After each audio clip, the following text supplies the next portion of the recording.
Yeah. Blackjack. Life is like a game of cards. It's not what you dealt, but how you play it. Yeah. Blackjack. To play each situation correctly. I remember they used to laugh at a brother. Welcome back, guys. Welcome back. It's your boy DELRAY Richardson, Straight Game TV. Thank you for tuning in. Hit the thumbs up button. Subscribe to the channel. Hit the bell notification if you want to be one of the first people notified when I drop some of this straight game. I'm going to get right into it. This question comes from a brother from Harlem, New York. And the question is, how come Tupac perpetuated the lie that Dr. Dre was gay when he know for a fact that Dr. Dre was not gay? Wow. That's one of the most interesting questions that I've gotten so far. And the only reason that I can think that Tupac would ride with that lie is the fact that he was upset when Dr. Dre left Death Row. The reason why Tupac, or one of the main reasons, should I say, Tupac signed to Death Row was because of Dr. Dre and being able to work with Dr. Dre. This had been something that was planned and they had been talking about since 1993. And as we all know, Tupac joined Death Row in 1995. And so I think that once Dre left, Tupac was hurt and he felt like he was abandoned. And I don't think Dre gave him any kind of forewarning, because Dre seen that Tupac had a strong allegiance to Suge at that particular time. So, upon Dre leaving, the rumor started. From what I understand, they were in a meeting at Death Row, and Suge had asked Michelle in regards to Dr. Dre, him any kind of sexual activity involving a man or something like that.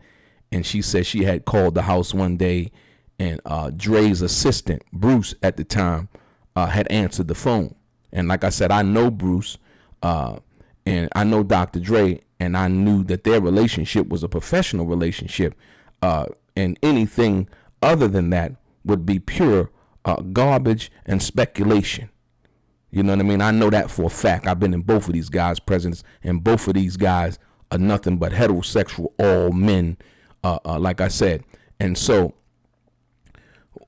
Tupac, in his wanting to prove himself, or wanting to prove his loyalty to Suge and dealing with that situation, took that information and put it to record, unfortunately. And like I said, so, that was the most craziest thing. That was the thing that kind of made me take a step back, if you will, and really re-examine, like, hold on, man, like, why would he do that? You know what I mean? Because I understood when he first got out of jail, everything was all good. He was excited about working with Dre, and you know what I mean? And like I said, as we know, Dre gave him 2 dope tracks, the anthem, California Love, and the one with George Clinton on it. And so, everything was perfectly fine. So I don't know, what made it go left like that. The only thing that I can think of was the fact that Dr. Dre had left. And you heard Tupac say in the song where he said, check your sexuality, as fruity as this Alizé, quick to jump ship, what a dumb move, cross death row, now who you gonna run to? When he said that in the song, that let me know right there why he said it, from my own perspective. Like I said, when you think about it, and that was toss it up. That was toss it up. And so when he said that, I was like, oh, okay, But at the end of the day, the brother from Harlem asking that question, I mean, you hit the nail right on the head. Tupac knew for a fact, that Dre wasn't gay or anything like that. And like I said, while he would perpetuate that lie over and over and over again, it kind of baffled me. when you deal with the fact of the matter is that most people are not even thinking about it. And I'm gonna give you something to really think about when you think about this. So now, Dr. Dre and the person who allegedly started the rumor, Miss Chalet, right? Were together for a while, and they had a child together, correct? And so now, Dr. Dre and Miss Chalet, they now split up, and Suge Knight and Miss Chalet start a relationship and end up having a child, correct? Correct. So now, when this rumor is started, no one really thinks about these facts. So now, if you're saying that Dr. Dre is this person that they're trying to make him out to be, right? And he had a relationship with Miss Chalet and a child, that would mean that any activities that he did it with Miss Chalet, then now he's doing it with Suge Knight, correct? And they have a child, correct? See? People don't think about stuff before they do it. You got to really, really think. Now, if he didn't have no relationship with her, you could ride with that lie. But the fact that they did have a relationship like that and then would try to perpetuate the lie on Dr. Dre, it didn't even make sense to me. That's what I thought about. I'm like, well, he messing with her now. So if that's the case, and so that let me know right there that it wasn't true. And like I said, Tupac was an intelligent guy. And I'm sure, like I said, he thought about that after he said that. He had to think about that. Like, well, you see the picture with Tupac in the studio and Miss Chalet, rubbing on his chest and so on and so forth, right? So all of these things that are being said, it's like coming from this envious place, or this place of anger, disenchantment, right? When all they could have done is just, talked it out, but evidently they didn't feel like they needed to. They were mad at Dr. Dre. And so, like I said, I know personally from being around Dr. Dre that, he's all man, a workaholic, a good guy, and, he's a good dude. And so, like I said, and I'll even take it further.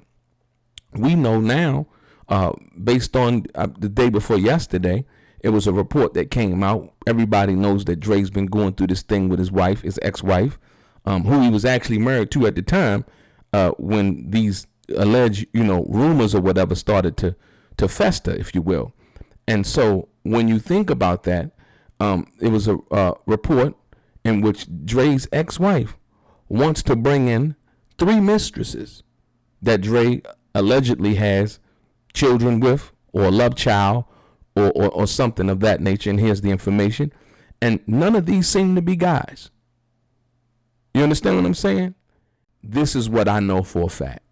And these facts right here need to be taken into consideration. And like I said, people actually believing and listening what Tupac said in his rhyme, like he knew something that none of us knew, and he didn't.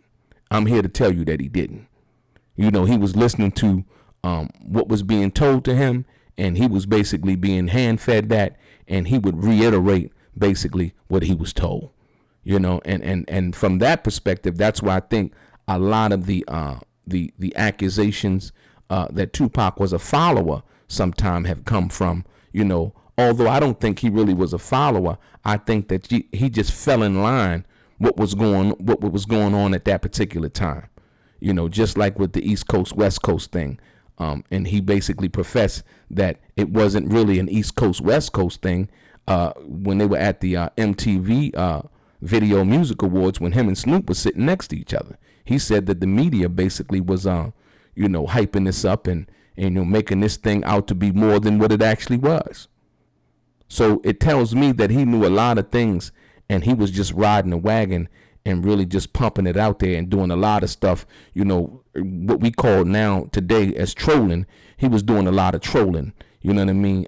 But not really understanding what he was doing, like I said, at that particular time. So for the guy who gave him one of his hit records, you would now then turn on him because I guess Dre didn't communicate with him that he was leaving. He felt like Tupac's relationship with Suge was a little too close. And like I said, once again, and then you see once again, and I'm going to give you this. Remember, they said that Tupac jumped on Sam Snead in that same meeting, right? In that meeting that they had, and they jumped on Sam Snead because Sam Snead allegedly told them that Dr. Dre told him not to show up to court, and so on and so forth, and that he had a bunch of New York guys in his video, and like no guys from the West Coast or guys from the label, and so on and so forth. And Tupac jumped on him, right? Why? That wasn't Tupac's fight. Once again, you know what I mean? So this thing about doing things to prove your loyalty when you're supposed to be handling your business and you are the top priority as an artist, right? Why would you do that to Sam Snead? That was another incident. And so now, same thing with Dr. Dre. He would say some stuff that's not true, and he know it's not true, but he's just once again trying to prove his loyalty. You know, I'm gonna ride with this. You know, I'm riding with Death Row and so on and so forth. Death Row was a record label. It wasn't a religion. You know what I mean? And so at the end of the day, we see now what happened. It's no longer a situation anymore. And now we have a lot of music from a catalog. That's music that was a former label. You understand what I'm saying? And a lot of the people, you know, who were at each other's throat at one time or thought to be at each other's throat now are now friends and getting along. So my thing is, Tupac, I don't think at that particular time was really conscious of what he was doing and the long-term effect that it might have had. Unfortunately, he was killed, once again, showing his loyalty, painfully to a fault in Vegas. He shouldn't have jumped on Orlando Anderson. He shouldn't have. It wasn't his fight, And so, like I said, from the brother from Harlem, man, thank you for the question. I appreciate that. And, but Tupac did perpetuate a lie that he knew to be a lie at that particular time. He knew Dr. Dre wasn't gay. You know what I mean? But yet he chose to roll and ride with that and move with that. And once he had said it, the first time, he couldn't back it up. Or should I say he couldn't backtrack on his statement, because then that would have made him look like a hypocrite. Right? Your boy DELRAY, straight game.